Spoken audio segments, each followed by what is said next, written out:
All right, welcome to the College Football Week 13 Prediction Show. I'm your host, Jared May. This is the Shatter the Script podcast. Had a great success last week. Missing a couple, hit on a couple others, but in terms of the actual cognitiveness of the predictions, I feel like I fared pretty well. But this week, we got an interesting week. It's right before rivalry week. I hope I don't have to say that a lot today in today's episode. Next week, I will have to do that plenty of times, and I'm not looking forward to it. It is such a word fart for me. But in this week, it's kind of an interesting schedule week. There's some ranked teams that are playing sub 500 teams kind of all over the place. But of course, like every week in college football, there are a few good ones that we're going to get into. So we'll get into that here just a second. If you are a first-time listener, welcome to the show. I ask that you, if you like what you see, if you've watched previous episodes, or as I mentioned, this is your first time listening, hit the subscribe button. Costs you nothing. I don't ask for anything. If anything, I kind of want you guys engaged. You know, the comments, I love seeing them. I love to interact with them and have discourse with you guys, you know, on any platform, whether that be TikTok, Twitter, Instagram, or anything like that. So those are our socials. If you go to @Shatter the Script on YouTube, you can find our link tree, as well as Apple Podcast and Spotify, where you can listen to these episodes or watch. And then our 30 to 60 second clips are posted on X, Instagram, TikTok, and YouTube Shorts. You can search @Shatter the Script or STS_pod for Twitter. So I thought, you know, I'm going to be quite honest with you guys. I don't think I gave you my best episode earlier this week. I think I missed on a couple things. And I kind of wanted like a redeeming episode, but then I was like, you know what? It's been a busy week. I was kind of on a time crunch. I had some personal responsibilities to take care of. But nonetheless, I owed you guys a better episode. I owed you guys more context, more kind of like getting into the weeds of why Oklahoma did what they did against Alabama, or why Alabama, lost that game, or how they could forecast the rest of their year, or a more in-depth response about the Texas A&M game that I watched. And so we might get into that if we have time towards the end of the episode. But here at the STS Network, I like to keep things on schedule. But I do want to come out and say that I personally, I'm a huge critic of myself. I critique myself all the time. Hell, I talked to one of my friends recently about how there are words within the show, and when I'm watching other shows, that I try and articulate and utilize in this show, like I just did. And I'm like, how do I utilize those words in a way that don't make me sound like an idiot? And, you know, because there's just like this entrusting part to the audience that has never watched somebody before like me, or has never heard of me before, obviously. And so they don't take it into account. He says, oh, well, if you just say, like, for example, if you said, well, USC's ass, you're like, why does he think they're ass?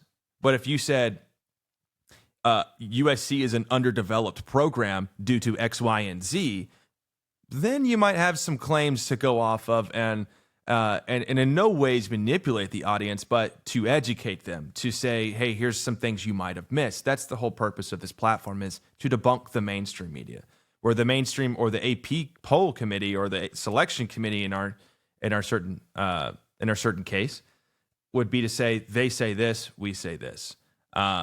And so that goes for all accounts for college football. But nonetheless, let's get rolling into these predictions. I'll put some emphasis on it as well, with some background information. But we're going to start off hot with the ranked SEC versus SEC game. So we got number 23 on the poll, 7-3 Missouri, going into Norman, Oklahoma, to play the 8-2 Sooners. They're on a high right now, coming off a big-time win, as I mentioned before, against the Alabama Crimson Tide. And now that I'm here, I do want to talk slightly about the Oklahoma game. And I was like, man, I should have said this. And just the fact that Oklahoma, in their, and especially in the Alabama game, was the yardage differential between Oklahoma and Alabama was strikingly lower than Alabama. And this isn't the first time that this has happened with Oklahoma. And I talk about how a defense is boringly good, that week in, week out, the number one defense in the nation, the top five, whatever you want to call it, for the Oklahoma Sooners. And it's like, well, they give up this amount of yards. That it was like 400 plus yards. I said, that's not the point. There's disruption in the pocket. There's turnover differential, which Oklahoma Sooners has consistently had throughout the year outside of the Texas game where, as we know, and some might not know, that John Mateer was coming off a surgery to his thumb and was 2 weeks out of that surgery to play in the Red River rivalry game. So you got to that's the context you got to put it in to say, oh, okay, there might have been 4 or 5 interceptions in that game. And I say 4 or 5 because we saw 3 and 2 others or more should have been intercepted by the Texas Longhorns. And so that's kind of an outlier, but it happened and you can't ignore it. And that's the same thing as when I talk about turnovers versus Alabama. It's like, well,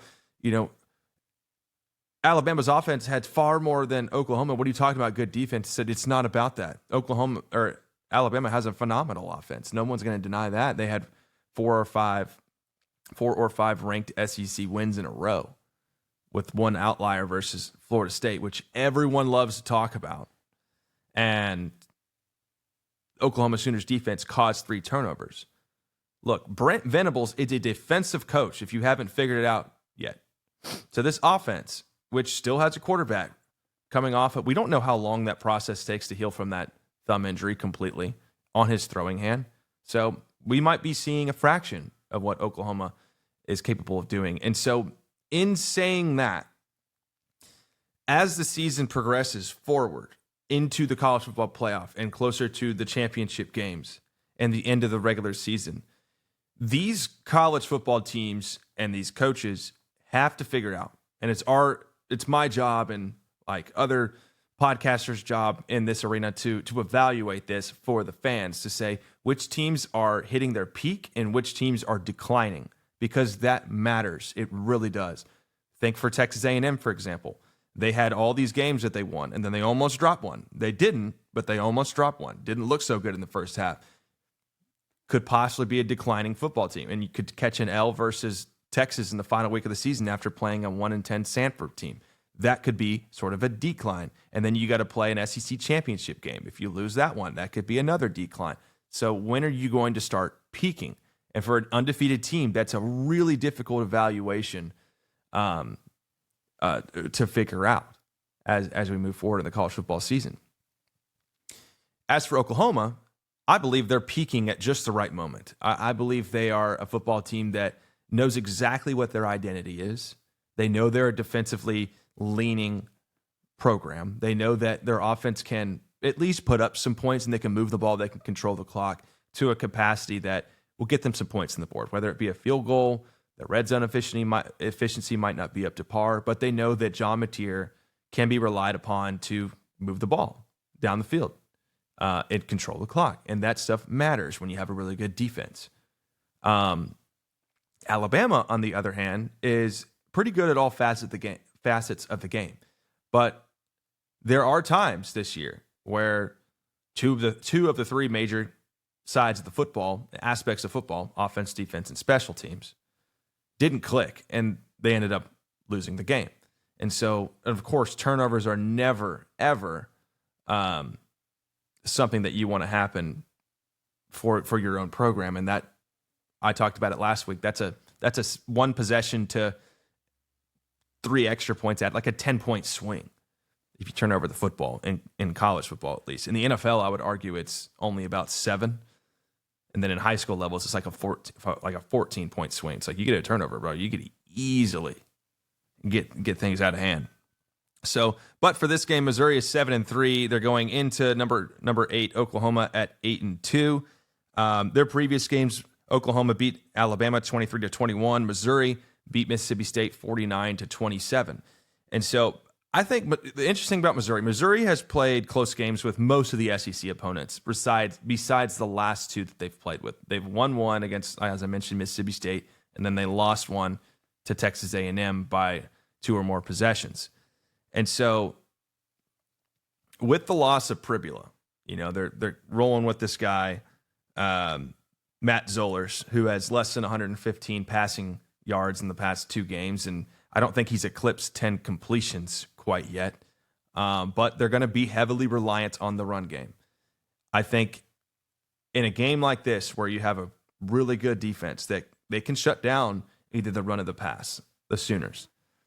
And what previous teams have done to Missouri is they have shut down the passing aspect, and there's only been allowed the running aspect. If I'm the Oklahoma Sooners, I'm entrusting that front seven to put a stop to Ahmad Hardy and the committee backfield that they have rolling there, to force the quarterback to throw the football. You don't have to load the box. You can disguise coverages and packages to make it seem like you're in the box. You can load it with 8, you can load it with 7 or whatever. But I think, or not load it with 7. You can load it with 8, 9, this sort of thing, and maybe play man on certain downs and bring the blitz. I think pressuring the quarterback is huge. But in most certain circumstances in this game, me personally, I expect to see defensive backs dropping into coverage, making the quarterback make a smart decision and throw the football, and entrusting the front seven to stop the run.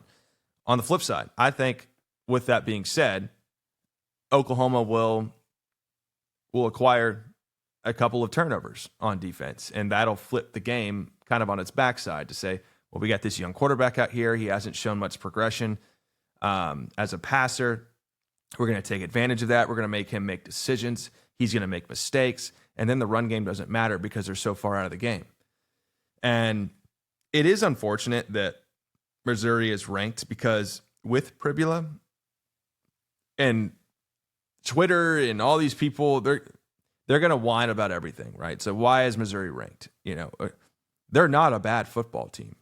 They lost their quarterback. That's a different story. Like, some SEC teams, such as Missouri, don't have the depth that maybe Alabama has, to where Alabama might lose Ty Simpson, but their backup quarterback is supposed to be this primetime stud because it's Alabama. He's going to commit to Alabama and go play there. He's a 5-star. He's a 4-star. Missouri might have their starter as a 4 or 5-star, but then their backup's a 3. So that's something to consider. There's going to be a bigger drop-off with schools like Missouri, who are battling to obtain depth on their roster year after year with the NIL competition, and just what kind of amenities can attract a Missouri recruit. With all of that being said, I look at a couple of key stats here on the iPhone 14. And so I looked at the turnover differential for Oklahoma versus ranked SEC games. And I'm counting this as an SEC ranked games because the AP poll does. So technically on paper, they're not going to go off my poll. Missouri is not ranked on mine. They're going to go off theirs. But in the Texas game, they lost the turnover differential. In the Auburn game, they had a 1 turnover versus Auburn 0, or they forced Auburn a turnover. In the Ole Miss game, they forced a turnover versus Ole Miss. In the Tennessee game and in the Alabama game, they forced 3 turnovers each in those games. And that has been the difference maker in Oklahoma's 2 ranked wins in the SEC. Auburn is Auburn. They weren't that great this year. They were close with Ole Miss. If they caused another turnover, they could have iced the game.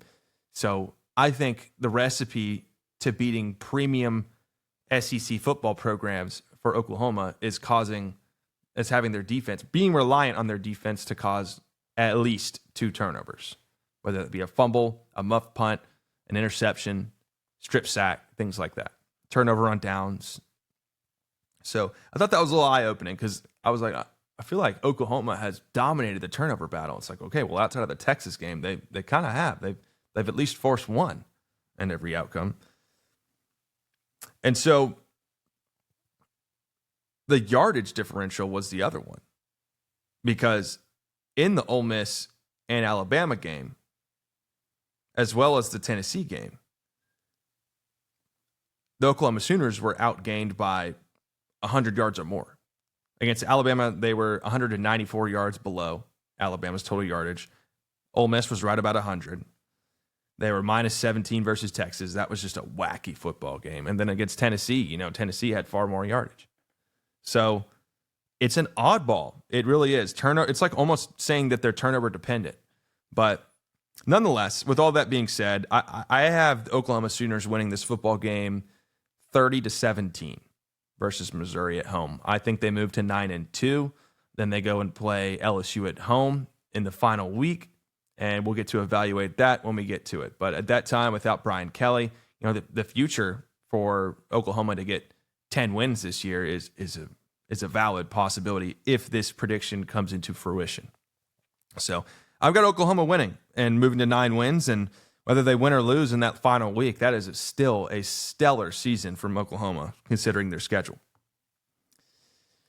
All right, this is the one. This is just outside of the script on the STS poll. This is an ACC matchup. It has conference championship implications, not if Louisville wins, but if SMU wins, because SMU only has 1 loss within the conference. The other 2 came to Big 12 schools. I talked about that in the previous episode. It was Baylor and TCU. SMU has the big win versus Miami at home. Louisville is going to play at SMU.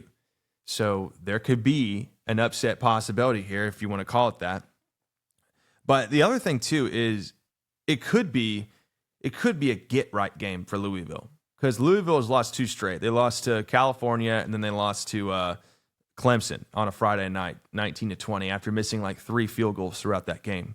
So whether they should have won those or not, they're not executing on a level to win those football games, to convert them into W's. And these are lesser opponents. Clemson's going to fight hard against everybody. That's who Clemson is.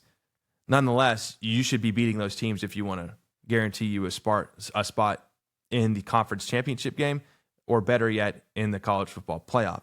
So I'm not that entrusting in Louisville, but it is very difficult for a team like Louisville, as we've watched a couple times, to go on a 3-game losing streak. However, I think SMU seeing the outlook, okay, well, Pittsburgh plays Georgia Tech. If Georgia Tech wins that one, then we might jump Pittsburgh in the rankings. Miami plays Pittsburgh in the final week. We still got a shot at this thing. We could still get in the ACC championship game, possibly win that one too. We're going to play like we're going to win it too, get to 10-3, and then maybe we sneak into the playoffs and usurp everybody else.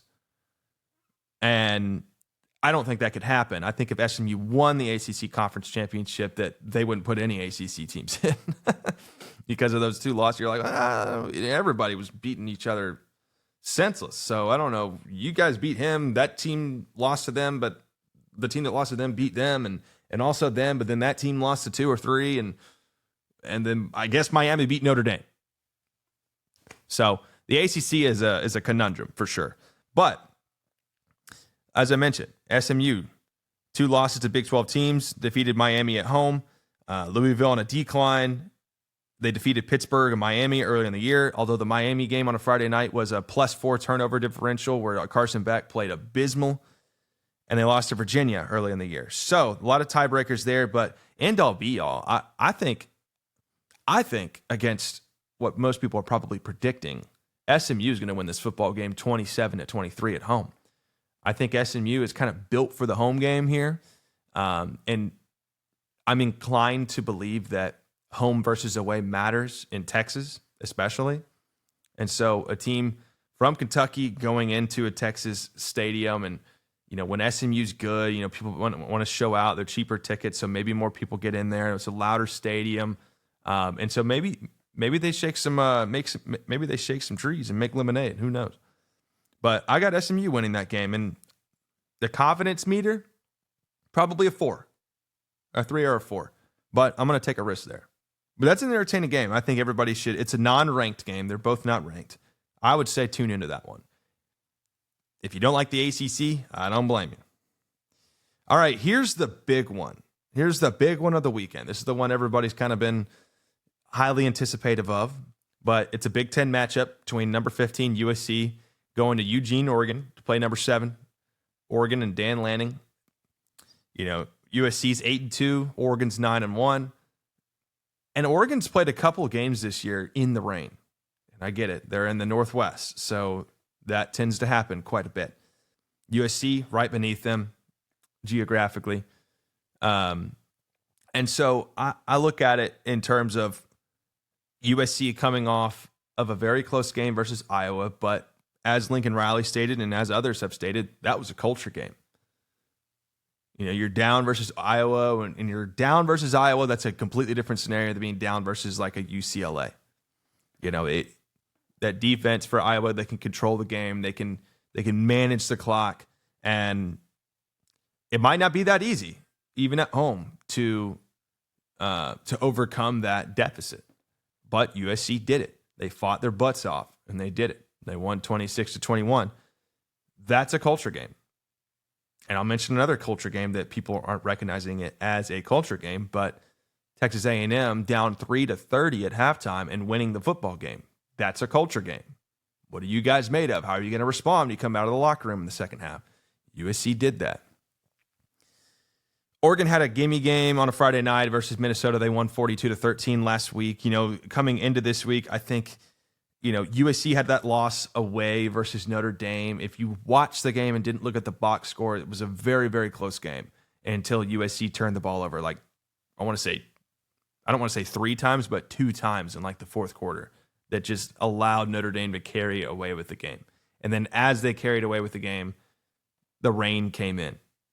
And so on the road versus Notre Dame, and that's not an easy thing to do, especially midseason. And then their other loss came to Illinois on the road. And so I talked about this last week. I said, USC is a different team on the road. So is Iowa. On the road, Iowa hasn't really been able to convert these into wins. USC is a little bit better than that, but the 2 notorious ranked losses that USC has had this year have been on the road. On the flip side of that, Oregon does not have a ranked win this season. No one's talking about that. I know they're 9-1. I mean, you look at the other team that's 9-1 that doesn't have a ranked win, other than, sure, if you want to count Clemson, is Georgia Tech. They don't have a ranked win. And they're number 16 and somewhere out there in the teens. Oregon, it took Texas Tech forever to jump Oregon in the poll. To say, oh yeah, Texas Tech might actually be better than Oregon. On paper, yeah, they've showed it. Anybody can beat the shit out of the Rutgers. You're going to see it this weekend with Ohio State. They'll probably win 41-7. But Oregon only has one ranked opponent that they've played. It's been Indiana, and they lost that game by 10 points at home. Concerning. But I like Dan Lanning. I do. I think Dan Lanning has a recipe for success. I think he has shown that he can beat ranked teams. Penn State wasn't what they were supposed to be this year. Nonetheless, early in the season, when the team might not be at its peak, they ended up winning a double OT. That shows grit. Rain on the forecast this weekend. You're going to have Dan Lanning and Cotton, and you're going to have, Lincoln Riley in a perfectly worn raincoat with a perfectly rainproof visor and maybe some sunglasses. And man, I almost backtracked here. Sorry. I almost backtracked my prediction. I think this game's going to be so freaking close. I think USC is right on the cusp of becoming that team that can usurp and possibly overtake a spot in the college football playoff, and it all resides on this game here. And Oregon, being the team that it is this year with no ranked wins, but their margin of victories are large. They weren't able to compete in the fourth quarter with Indiana. It kind of fell apart. Can you finish a football game? Has Oregon had a culture game yet? No, I haven't seen it. Has USC had some culture games? Yes, we have shown some grit from USC. They outlasted in a big way Michigan, who's right behind them. They played close with Iowa and outlasted them. All these sorts of things. And so I'm so tempted to say USC wins this game 23-20, but I'm going to flip that and say that Oregon wins this football game 23-20 at home. And I'm not, again, this is, I could easily be wrong on this. I want to disclaim myself because it's such an even matchup. You could arguably say that USC has close to, if not as good, of a resume as Oregon. So it seems like USC's kind of been a lot more busy playing some better teams than Oregon has. Like you're playing Minnesota on a Friday night. It's like, oh, you're playing Northwestern on a Friday night early in the season, or early in the morning. It's like, oh, well, the wind is heavy, so that might be a factor. And it's like 42-7. Like, give me a break. They're playing the Rutgers after their loss to Indiana. They're winning like 38-3 at halftime. So, I'm not doubting Oregon's capability. I'm just saying there might be some outlasting factor to USC's game this year. So I think that'll be interesting. I'm excited to see that. All right, 7-3 Pittsburgh at number 16 Georgia Tech 9-1. So we talked about it early in this week. The ACC championship. Who's it going to be? What are the paths to victory for these teams? How can other teams skip the line and get to the front and say, hey, we're in the conference championship game, not you, because, well, I know I have 2 losses over here, but I only have 1 in conference. Haha. And so if you're looking at it from a perspective of an ACC fan and you want your conference to represent in the college football playoff, you are praying for a Georgia Tech win, because Georgia Tech, if they lost this week versus Pittsburgh, and there's a good chance that they can, next week they're done. So they're 9-2, right, in conference, or 2-loss conference, right? Then they play Georgia the final week. Do we really think Georgia Tech is going to beat Georgia? I do not think so. And Georgia can't necessarily afford to lose that game either if they want a first-round bye, because, well, they lost to Alabama. So there could be a tiebreaker there. And Alabama's still sitting there in the top 10 at number 9 or at number 10. So Georgia Tech, if they lose this game, could very well end up 9-3. So a 9-3 team on paper for the ACC looks a whole lot worse than a 10-2, 11-1. Obviously, Pittsburgh, if they win this game, is still in contention for the ACC championship game. They could move to 8-3, play Miami at the end of the year, and potentially, that game's a different game. But if they win that game, they go to 9-3 as well. And so would Georgia Tech most likely be 9-3, and then Miami would be 9-3 as well. So you'd have all these 9-3 ACC teams, and then it becomes the Big 12 last year, where it's like, okay, we're going to have one guy in, okay, who won the conference championship? Oh, it was Miami? Okay, yeah, well, you beat Notre Dame, so that's fine, you can get in. Like last year, it was like Arizona State. It's like, all right, yeah, you can get in. You won your conference, you're in. Everybody else, 9-3, 9-3, 9-3, 9-3, 8-4. I'm sorry, can't do it. That's what's going to happen. It's not my opinion. That's probably realistically what's going to happen.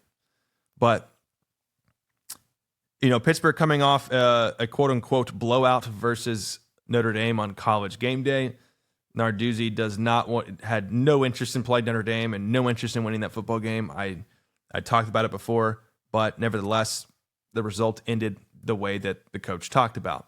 Is we're going to get blown out. Yep, that's fine. We're still going to play for ACC championship game. I don't like that attitude. Moving on. Georgia Tech lost versus North Carolina State 2 weeks ago. This past week had a very close game with 1-9 Boston College, 36-34. I would say ever since about week 8, I think it was when Georgia Tech played Duke. I don't remember what week that was, but Georgia Tech played Duke. It was kind of a close game. We said it was a trap game. And since that game, they've just been on a decline. It was almost like they peaked after Clemson. Like, oh, yeah, keep going, Georgia Tech. Keep going. Okay, hold on. We got to, that was close. That's even closer. Oh, my gosh, that's close. That's an even worse team that it's close. And so now you can't get away with somebody that's 5-4 or 1-9. You got to play somebody that's 7-3 and in contention for your conference. They got to buckle up. And I got news for you guys. Pittsburgh has one of the best rushing defenses in the nation. Opponent rush yards per game, 90.3. In wins, it's 71.5. In losses, it's 134.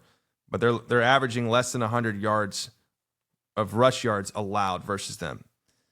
Opponent yards per carry, 2.66. In wins, 2.5. In losses, 2.95. So even in their losses, they're averaging, they're forcing less than 3 yards per carry to the opponent.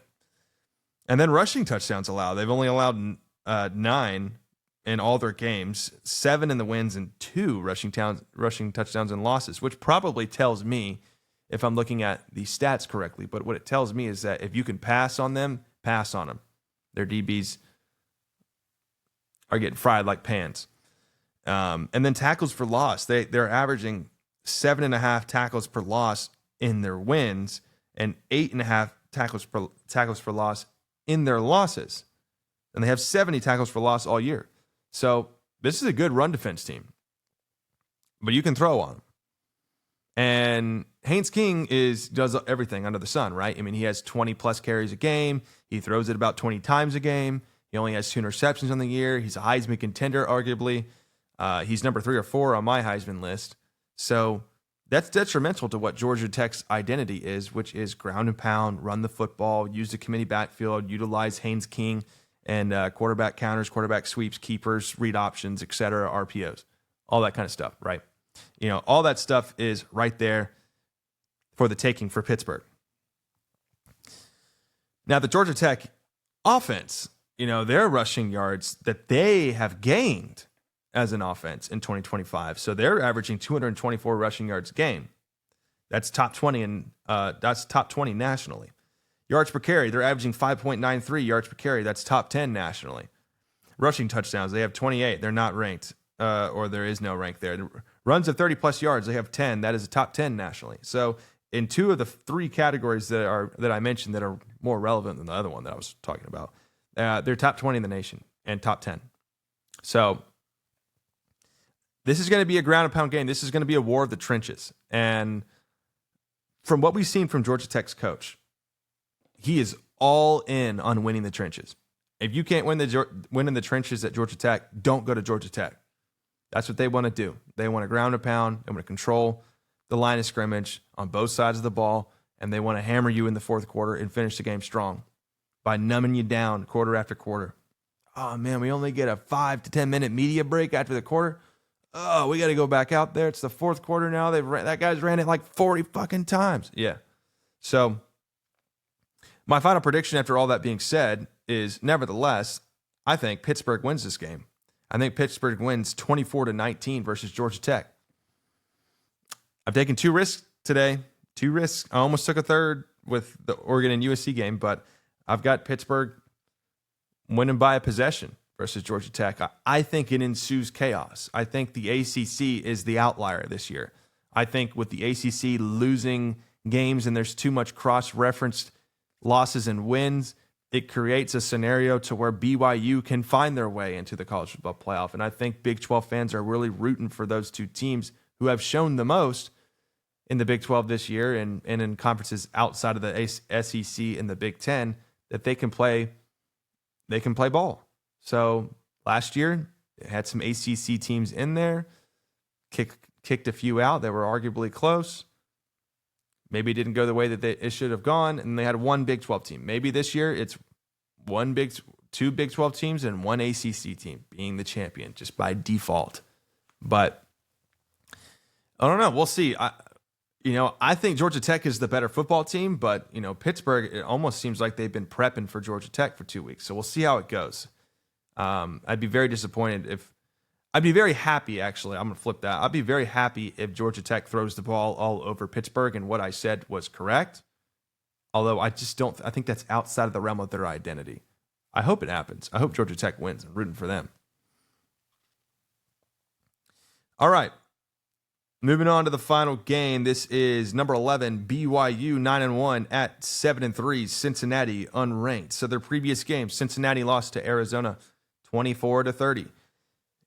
BYU beat the crap out of TCU last week, 44-13. I think with Cincinnati's notable losses being Nebraska, Utah, and Arizona, where they lost by Nebraska by 3. They lost by Utah in a blowout by 31 points. And they lost to Arizona by 6.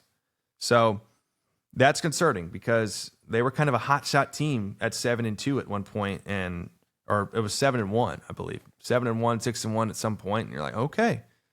Cincinnati's right there. And then, you get blown out by Utah. Utah's right on the cusp of getting in the college football playoff behind BYU and Texas Tech.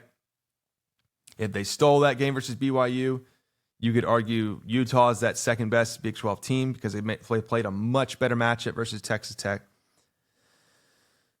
Nonetheless, BYU's only losses are to Texas Tech, 29-7 on the road, and then they were close with Arizona and Utah. So there's a little bit of cross-section there to where you can evaluate the tier and hierarchical value of Cincinnati and BYU. And that if you were able to forecast a game where they got on the same team, got on the same field and played one another for 4 quarters and 60 minutes, that you would look at this and go, okay, BYU is closer with Utah, Cincinnati was not. BYU was closer with Arizona, so was Cincinnati. So there's a half point. So 1.5 leading BYU. And then you got Texas Tech and Nebraska. So it's like, oh, there's the outlier. So we're just going to call it a tie and say outlier goes to BYU. 1.5 points BYU's way. Because TTU is a much more prominent football team this year than Nebraska in week 1. So by that default, that is odd logic. None of y'all are probably even going to like that kind of logic. But with that logic being stated, I think BYU wins this football game 31-27. And I only think that score comes in late. I think BYU has a pretty handy lead for the entirety of this game, and then maybe Cincinnati climbs back at the end and throwing the football around the yard and trying to get themselves and climb themselves back into the football game. But I got BYU winning by a possession. And we'll see how that goes. In other news, we saw that that concludes. We'll say that concludes the predictions for this show. There really aren't any other notable games to mention, so those were the top ones I could pick, and figured I'd try. Figured I'd try my luck on those, and so put in the comments whether you guys agree and put your predictions, and we'll see who comes out with the more correct predictions. In other news, though, to transition topics, in big-time college football news this week, James Franklin has been hired on by Virginia Tech. And we talked about early on the show that, and there was some discrepancies with the buyout, right? It's like, okay, we're gonna do a settlement to say that the 49 or so million that was owed to James Franklin is now going to be, 40 million is going to be kept as a settlement, and you're going to get 9 million back to you, and then you're going to go coach for Virginia Tech and have all this money granted to you as a new head football coach over there, and your competition is going to be West Virginia and Virginia in state. And so you're going to play within the ACC and potentially become a powerhouse, and we'll figure out whether we regret that decision or whether or not we can live with ourselves. And time will tell. I'm not sure what the budget at Virginia Tech is going to be, but my belief currently is similar to what everybody else probably is thinking. But in the sense that it won't happen as soon as you want it to. I think people are saying, oh, next year or the year after that, Virginia Tech's going to be like this powerhouse because they got James Franklin, and they're going to be, packing in more budgeting, getting more people in the transfer portal. There's already people that are decommitting from Penn State and going to Virginia Tech. All that stuff is true. But at the same time, I'm a believer that it's going to take at least 3 years to really get things truly under wraps. You might see in year 1, he's 7-5, 8-4. Year 2, he's 8-4, 9-3. And then year 3, it's like, oh, they're 10-2, 11-1 this year. Like, those recruits are finally starting to climb in. There's a belief behind Virginia Tech. They love the players coach aspect. They love the staff that James Franklin brought in. It's an elite staff. It's this, that, and the other. It's what a great atmosphere. Virginia Tech has such a cool, home field celebration as they get into when they introduce the football team before the game starts. Like, it's such a unique atmosphere. Like, all those things are 100% a possibility for James Franklin. I just don't think it's going to happen as soon as fans would like it to. So, and we'll keep a close eye on that in the off season and start to evaluate who his staffers become to be, and maybe given a better idea of what their NIL budget's going to look like, and with the transfer portal, who's going to be moving where. And so that'll be fun to take care of and to look at. And but I think it was big news, and it was worth noting 100%. I mean, that's one of the big time head coaches, and we've got 3 or 4 more. I mean, the other one in big news was Lane Kiffin. You know, he had to come on to a recent podcast and kind of debunk the mainstream, saying that the claims that Ole Miss gave Lane Kiffin a ultimatum at the end of the year were completely untrue, and he didn't have to give an answer prior to the Egg Bowl like the report stated. He didn't know where the report necessarily came from, but went on to say that it was a completely false claim. And I think these ticky-tack games with the head coaching carousel, anything's a possibility. And my personal belief is that's okay. You know, people are like, this is ridiculous. Lane Kiffin should not be interviewing with other programs prior to the season. He's not. He's not going to interview with other coaches prior to the season's end. They're 10-1. He's loving what he's doing. But there's a big but in there. A big ol' ass. Is that Lane Kiffin is not ignoring the gigantic opportunity to go to LSU or Florida. It makes a ton of sense to go find a job like LSU. I would argue over Florida. But it makes a ton of sense. The only thing that makes the most sense is to stay at Ole Miss. Or that would make, not the most sense, but it would make good enough sense to where nobody would think he's crazy. To say, you're staying put at Ole Miss. We're having success here. We've put up back-to-back-to-back pretty good seasons. And, you know, we're right there. And, you know, we've got our quarterback. We've got our identity. And, like, we're competitive. We went 10-1 this year. Like, what more do you want out of an SEC schedule? We're getting a crack at the playoffs. You get to watch all these teams lose, you know, in the bye weeks. And so they're kicking their feet up this week going, well, we'll see y'all against Mississippi State at the end of the year. Like, y'all guys have fun this week. And we've had a fun time being at 10-1, you know, see you later.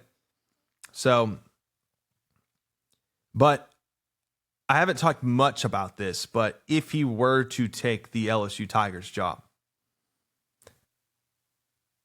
it could be a recipe for one of the greatest dynasties as a head coach ever. And the reason I say that is because I heard this notion that defensive ball players and recruits, they tend to go towards the brand. They tend to commit to a brand. We're going the best of the best defensive guys. We're going to LSU. We're going to Alabama. We're going to Georgia. We're going to Ohio State. We're going to Penn State, Michigan. All these guys, they're like, they play tough. That's where I'm going. The offensive guys, they follow the coordinators. They follow the play callers. The guys that are going to get them the football. The guys that are going to bring the best version of themselves, you know, and blossom as a passer, as a rusher, or as a receiver, or as a tight end, as an offensive lineman. And so, when I look at it in terms of that, you get a guy like Lane Kiffin who has done a tremendous job of recruiting offensive players at Ole Miss. Has the defense been a little bit more lackluster? Yes. Pair that with a brand that attracts defensive players already, such as LSU, with the offensive matchmaking, fire-breathing recruiting that Lane Kiffin does and the play calling that he excels at. You got yourself a really good recipe for a national championship team. You do. It's not that hard in modern day college football to have SEC players enter the transfer portal and go to move laterally and go to a different SEC school. It happens all the time. So for Lane Kiffin to bring maybe his younger talent and slide them on over, one or two states over to Louisiana, that ain't a big ask. You're not asking the family. You're only asking the family to drive 3 or 4 more hours. You know, it's like, hey, instead of right down the street, or you're coming from the north, hey, we're going right down the road. Hop on the jet. Hop on the hop on the bus, get in, let's go, follow us. We'll meet you at the Buc-ee's. Like, we'll meet you at the casino, at 7-Eleven Casino. So, I don't know. I'm excited to talk about it this offseason or whenever it happens. I'm sure it might happen before year's end. It might happen, in February. I think a lot of these SEC schools are eager to get started. They're kind of hoping, there's John Summerall with the Tulane. Was it the Blue Wave, Tulane Wave, something or other? Green Wave. So Tulane's head coach, John Summerall, is attracting some attention. There's going to be some Kirby Smart crew that's going to get attention. There's going to be some Saban leftovers. They're going to get attention. But Lane Kiffin's the biggest one on the radar that's left over. I would say he was already. James Franklin was number 2. I would say, we can't say that because Lane Kiffin's still technically hired as a head coach. Franklin was the number 1 fired head coach that was number 1 on the radar for the country. So, but if he were to become available, Lane Kiffin would be number 1. But I don't think anybody's interested in the rest of those guys like Brian Kelly or Billy Napier. Like Napier is probably going to turn into a coordinator somewhere. But I don't know. It'd be interesting. But I'm happy to cover it in the offseason, and figured I'd just mention it here on the episode. That way, give a little extra context, a little bonus feature content for the prediction show. But this was the prediction show. Hope you guys enjoyed it. Some key games, USC at Oregon, Missouri at Oklahoma, Louisville at SMU, BYU at Cincinnati.